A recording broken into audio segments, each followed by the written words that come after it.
ঢেউয়ের সাথে ভেসে আসছে বিপুল পরিমাণ বর্জ্য। বৈরী আবহাওয়ার মাঝে বেশ কিছু দিন ধরে বর্জ্যের সাথে ভেসে আসছে কাছিম সহ বিভিন্ন সামুদ্রিক প্রাণী। সৌন্দর্য হারাচ্ছে কক্সবাজার সমুদ্র সৈকত। উদ্বিগ্ন পরিবেশ কর্মীরা। কামরুল হাসানের ক্যামেরায় বিস্তারিত জানাচ্ছেন আমাদের কক্সবাজার প্রতিনিধি অর্পণ বড়ুয়া। কক্সবাজার সমুদ্র সৈকতের কলাতলি পয়েন্ট থেকে শুরু করে লাবণী পয়েন্ট সবখানেই ছড়িয়ে আছে ময়লা আবর্জনা। ছোট ছোট বাঁশ, গাছের ঢাল, শেকড়, খড়, পোড়া কাঠ সহ নানা ধরনের বর্জ্যের ভাগাড় যেন এখন সবার প্রিয় সৈকত। দুশ্চিন্তার আরও কারণ, ঢেউয়ের সাথে ভেসে আসছে হক্সবিল প্রজাতির বিরল সামুদ্রিক কাছিম এবং সামুদ্রিক প্রাণী। মারাত্মক আহত তারা। সৈকতের এমন হতশ্রী অবস্থা দেখে বিস্মিত ও আশাহত সমুদ্র দর্শনে আসা পর্যটকরা। দেখতে খারাপ দেখা যায়, পরিবেশে ভারসাম্য নষ্ট হচ্ছে। ময়লাগুলো তো খুবই ভয়ঙ্কর, ময়লাগুলো খুব ক্ষতিকর। বাচ্চার ক্ষতি হতে পারে, আমার ক্ষতি হতে পারে, আরো মানুষের ক্ষতি।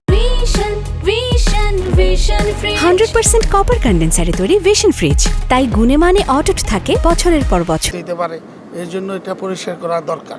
মাঝখানে কয়েকদিন প্রশাসন না থাকার কারণে অনেক নোংরা হয়ে গেছে বীজটা। অত দ্রুত সম্ভব কক্সবাজার জেলা প্রশাসনকে বীজটা একটু পরিষ্কার করতে হবে। 2020 সালেও কক্সবাজার সমুদ্র সৈকতের 5 কিলোমিটার জুড়ে ভেসে এসেছিল টনকে টন বর্জ্য। সে সময় মারা পড়েছিল অসংখ্য সামুদ্রিক কাছিম। কেন বারে বারে বর্জ্যের বিপর্যয়ে পড়ছে সৌন্দর্যের এই লীলাভূমি?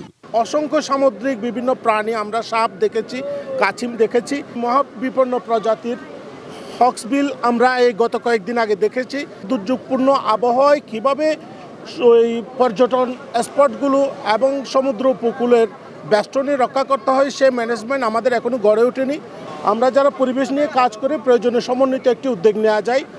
সমুদ্র সৈকতের সৌন্দর্য ফিরিয়ে আনতে কাজ শুরু করেছেন সৈকত ব্যবস্থাপনা কমিটি ও পৌরসভার পরিচ্ছন্নতা কর্মীরা। আবার যে ইয়েগুলো আসছে, ময়লাগুলো আসছে, যেগুলো হচ্ছে মূলত হচ্ছে আমাদের যে পার্শ্ববর্তী যে পাহাড়গুলো আছে এবং হচ্ছে মায়ানমার থেকে ধরে বিভিন্ন পাহাড়ের যে বৃষ্টিগুলো বেশি হওয়ার কারণে এই ময়লাগুলো আসছে, যে এর সাথে বিভিন্ন ধরনের জলজ প্রাণীও জীবিত এবং মৃতও আসতেছে সাথে। পর্যটক গোসল করতেছে, তাদের জন্য রিস্ক হচ্ছে এটা। কারণ বড় ছোট হ্যাজেটগুলি যে কোনো সময় ঢেউর সাথে এসে পর্যটক গায়ে রাখতে পারে। পৌরসভা থেকে লোক দিচ্ছে, ওনারা পরিষ্কার করতেছে। অর্পণ বড়ুয়া, এটিএন নিউজ, কক্সবাজার।